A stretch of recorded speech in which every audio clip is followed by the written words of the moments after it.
नमस्कार दोस्तों, स्वागत है आपका आज के मुख्य समाचार में, जिसमें सबसे पहली बड़ी खबर में जिक्र होगा महाराष्ट्र का, जहां पर मुंबई पुलिस और बिहार पुलिस के बीच सुशांत सिंह राजपूत केस को लेकर अनबन तेज हो गई है और संजय राउत ने इस पर बड़ा बयान दे दिया है। इसी के साथ दूसरी बड़ी खबर में जिक्र होगा पश्चिम बंगाल का, जहां पर भाजपा को लगा है बड़ा झटका और 21 विधायक ममता बनर्जी की पार्टी के साथ। जी हाँ दोस्तों, 21 विधायकों ने भाजपा को बड़ा झटका दे दिया है। और तीसरी बड़ी खबर में आपको बताएंगे मौसम के बारे में, उत्तर से लेकर दक्षिण तक भारी बारिश की आशंका यहां पर जारी कर दी गई है और महाराष्ट्र को रेड अलर्ट वहां पर घोषित कर दिया गया है। हर एक खबर की गहराई में आपको ले जाएंगे दोस्तों, लेकिन उससे पहले अगर आप भी भाजपा का विरोध करते हैं तो आप अभी इस वीडियो को लाइक जरूर कीजिए और इस लाल बटन को दबा के इस चैनल को फ्री में सब्सक्राइब करके घंटी बजाइए और कमेंट में लिखिए जय हिंद। रुक करते हैं बड़ी खबरों की तरफ।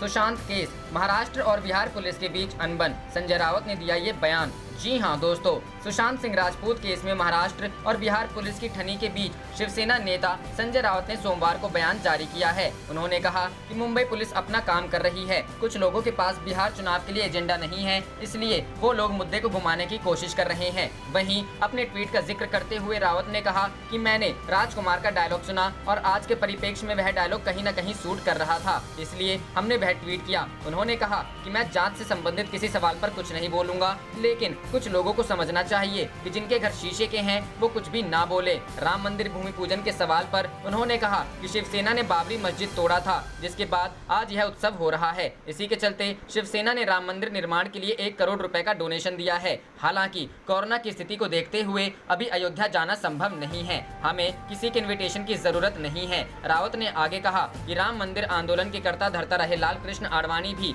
कार्यक्रम में शामिल नहीं हो रहे हैं।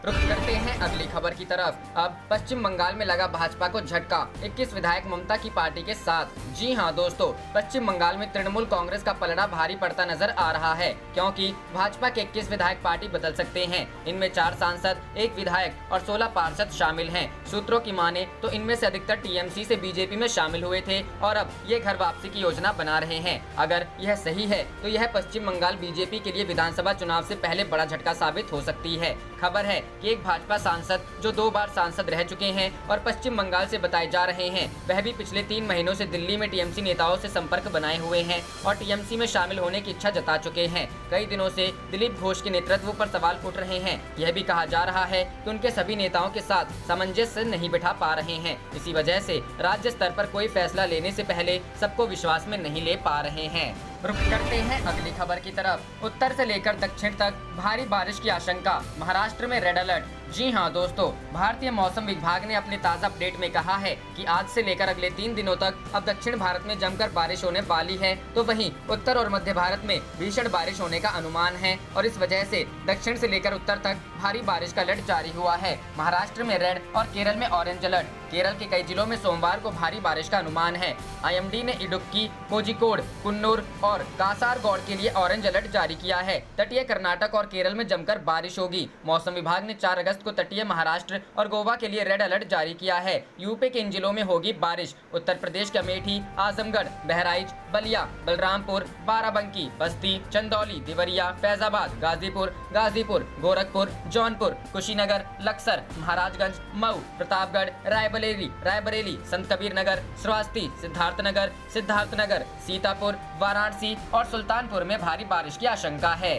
रुक करते हैं अगली खबर की तरफ। भाजपा को लगा तगड़ा झटका, नीतू सिंह ने अपने समर्थकों के साथ कांग्रेस से मिलाया हाथ। जी हां दोस्तों, झारखंड कांग्रेस के प्रदेश अध्यक्ष और मंत्री रामेश्वर उरांव सहित अन्य वरिष्ठ नेताओं की उपस्थिति में रविवार को प्रदेश भाजपा महिला मोर्चा की पूर्व उपाध्यक्ष सह बोकारो जिले के चंद्रपुरा जिला परिषद की सदस्य नीतू सिंह अपने समर्थकों के साथ कांग्रेस में शामिल हो गयी। रांची स्थित प्रदेश कांग्रेस भवन में रविवार को आयोजित मिलन समारोह को संबोधित करते हुए रामेश्वर उरांव ने कहा कि कांग्रेस देश की सबसे पुरानी पार्टी है। इसी पार्टी ने देश को आजादी दिलाई और बाद में देश के पुनर्निर्माण की बुनियाद रखी। उन्होंने कहा कि कांग्रेस पार्टी गरीबी, आर्थिक, सामाजिक और राजनीतिक असमानता को दूर करने के लिए संघर्ष करने वाली है। इस पार्टी ने देश को गुलामी से मुक्ति दिलाई और अब लोगों की परेशानियों को दूर करने के लिए संघर्षरत है। प्रदेश अध्यक्ष ने कहा कि कांग्रेस धर्मनिरपेक्षता और समाजवाद के सिद्धांत पर विश्वास करती है। इस पर रुक करते हैं अगली खबर की तरफ। लखनऊ में गायब हो गए 1000 से ज्यादा कोरोना पॉजिटिव मरीज, तलाशने में छूट रहे पुलिस के पसीने।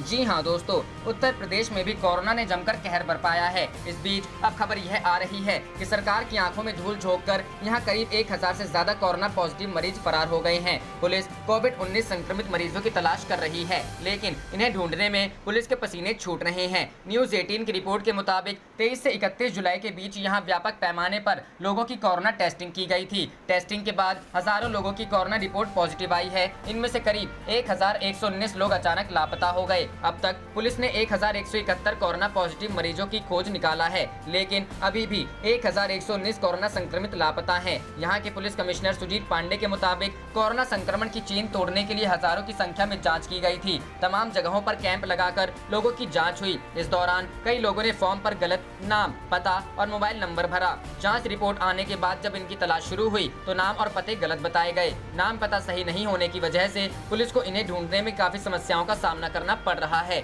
बताया जा रहा है कि टेस्टिंग के बाद नाम पता गलत बताने वाले लोगों के बारे में जानकारी जुटाने के लिए पुलिस को एक सूची सौंपी गई थी। पुलिस ने इस सूची को सर्विलांस पर डाला था और इसी के जरिए 1171 मरीजों को तलाशा गया था, जबकि अभी 1119 मरीजों की तलाश जारी है। इन लोगों को खोजे जाने के बाद कोरोना को लेकर बनाए गए सरकारी नियमों के तहत इन पर कार्रवाई भी की जा सकती है। करते हैं अगली खबर की तरफ। यूपी के अस्पतालों में बेड नहीं, एक हफ्ते बाद भी नहीं मिल रही कोरोना रिपोर्ट। प्रियंका, जी हां दोस्तों, उत्तर प्रदेश में कोरोना की बिगड़ती हालत को लेकर कांग्रेस महासचिव प्रियंका गांधी ने निशाना साधा है। प्रियंका गांधी ने आरोप लगाया है कि यूपी सरकार ने समय रहते जरूरी प्रबंध नहीं किए, जिससे हालत और बिगड़ती गई। प्रियंका गांधी ने ट्वीट में लिखा, यूपी में कोरोना से बिगड़ते हालात को देखते हुए मैंने कई बार आगाह किया, लेकिन फिर भी समय रहते जरूरी इंतजाम नहीं किए गए। सैंपल देने के एक सप्ताह बाद भी लोगों को कोरोना की रिपोर्ट नहीं मिल रही है और जो कोरोना से संक्रमित हो रहे हैं उन्हें अस्पतालों में बेड नहीं मिल रहे। प्रियंका गांधी ने एक और ट्वीट में लिखा, कोरोना की रिपोर्ट में देरी ना हो, इसके लिए सरकार को तुरंत कदम उठाने चाहिए। स्थिति गंभीर होती जा रही है। प्रियंका गांधी अलग अलग मुद्दों पर योगी सरकार को घेरती रही है। इससे पहले उन्होंने यूपी में बेलगाम हुई आपराधिक घटनाओं पर सरकार से जवाब तलब किया था। उन्होंने ट्वीट में लिखा, यूपी में हर दिन गुंडाराज के नए रिकॉर्ड बन रहे हैं। सीएम के गृह क्षेत्र में अपहरण की घटना घटी है, कासगंज में हत्याकांड, लेकिन दिखावे के लिए कुछ ट्रांसफर के अलावा और कुछ होता ही नहीं है। जंगल राज बढ़ता जा रहा है। अभी हाल ही में गोरखपुर के डॉक्टर कफील खान की रिहाई की मांग को लेकर उन्होंने मुख्यमंत्री योगी को चिट्ठी लिखी थी। प्रियंका गांधी ने लिखा, डॉक्टर कफील खान करीब 450 दिन जेल में गुजार चुके हैं। उन्होंने कठिन परिस्थितियों में निस्वार्थ भाव से लोगों की सेवा की है। मुझे उम्मीद है कि आप संवेदनशीलता का परिचय देते हुए डॉक्टर कफील खान को न्याय दिलाने का पूरा प्रयास करेंगे।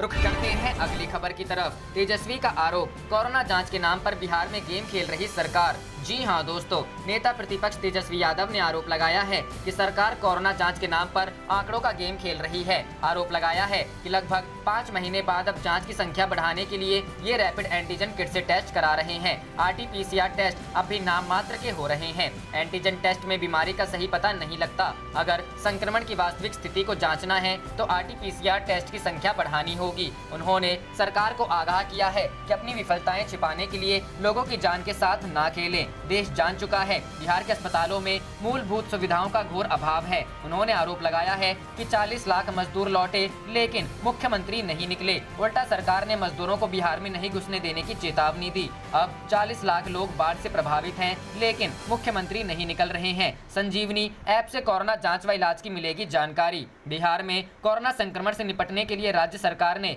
नया एंड्रॉयड ऐप संजीवनी लॉन्च किया है, जिससे कोरोना की जांच व इलाज से जुड़ी तमाम तरह की जानकारियां आसानी से मोबाइल पर ही मिलेंगी। स्वास्थ्य विभाग ने इसका निर्माण गैर सरकारी संस्था केयर इंडिया के सहयोग से किया है। इसे तत्काल स्वास्थ्य विभाग बिहार और राज्य स्वास्थ्य समिति बिहार की वेबसाइट से डाउनलोड किया जा सकता है।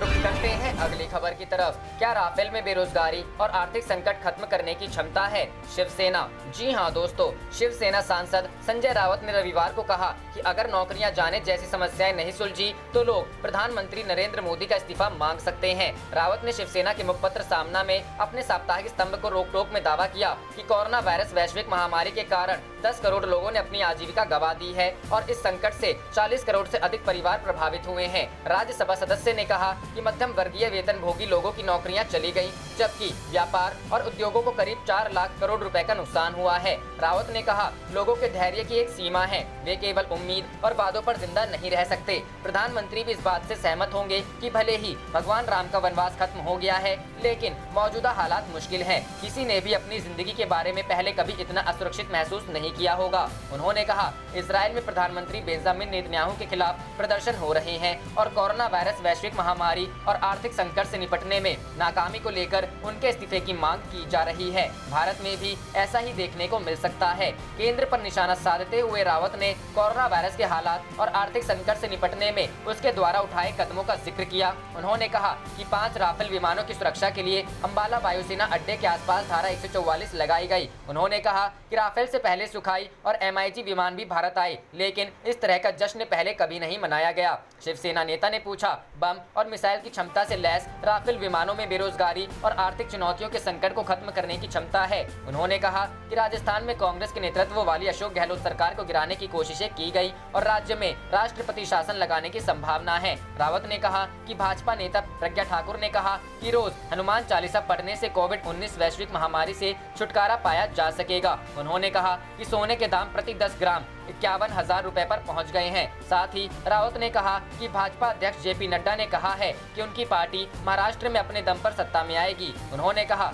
कोई संकट की, रोजगार की बात नहीं कर रहा। कहना आसान है कि आपदा में अवसर मिलता है, लेकिन यह कोई नहीं जानता कि लोग संकट से कैसे जूझ रहे हैं। करते हैं अगली खबर की तरफ। राहुल गांधी से लेकर ममता बनर्जी तक की कोरोना संक्रमित अमित शाह के जल्द स्वस्थ होने की कामना। जी हां दोस्तों, राहुल गांधी ने कोरोना वायरस से संक्रमित गृह मंत्री अमित शाह के जल्द स्वस्थ होने की कामना की है। केंद्रीय गृह मंत्री अमित शाह ने रविवार 2 अगस्त को कहा कि वह कोरोना वायरस से संक्रमित पाए गए हैं और डॉक्टरों की सलाह पर अस्पताल में भर्ती हो रहे हैं। शाह ने अपने ट्विटर हैंडल पर यह जानकारी दी। उन्होंने हिंदी में ट्वीट किया, कोरोना के शुरुआती लक्षण दिखने पर मैंने जाँच करवाई और रिपोर्ट पॉजिटिव आई है। मेरी तबीयत ठीक है, परंतु डॉक्टरों की सलाह पर अस्पताल में भर्ती हो रहा हूँ। गृह मंत्री ने बीते कुछ दिनों के दौरान अपने संपर्क में आए लोगों से भी कोरोना वायरस की जांच कराने और पृथकवास में रहने का अनुरोध किया। दूसरी ओर भाजपा अध्यक्ष JP नड्डा ने भी केंद्रीय गृह मंत्री अमित शाह के कोरोना वायरस से संक्रमित पाए जाने के बाद उनके शीघ्र स्वास्थ्य लाभ की कामना की। नड्डा ने ट्वीट कर कहा, माननीय गृह मंत्री अमित शाह जी के कोरोना संक्रमित होने का समाचार प्राप्त हुआ। मैं ईश्वर से उनके शीघ्र स्वास्थ्य लाभ की प्रार्थना करता हूँ। पश्चिम बंगाल की मुख्यमंत्री ममता बनर्जी ने भी अपनी अमित शाह के जल्द ठीक की कामना की। उन्होंने ट्वीट किया, केंद्रीय गृह मंत्री अमित शाह के कोरोना संक्रमित होने की खबर मिली, उनके जल्द स्वस्थ होने की कामना करती हूं। मेरी प्रार्थनाएं उनके और उनके परिवार के साथ है। शाह के आत्मबल से कोरोना वायरस शीघ्र ही पराजित होगा।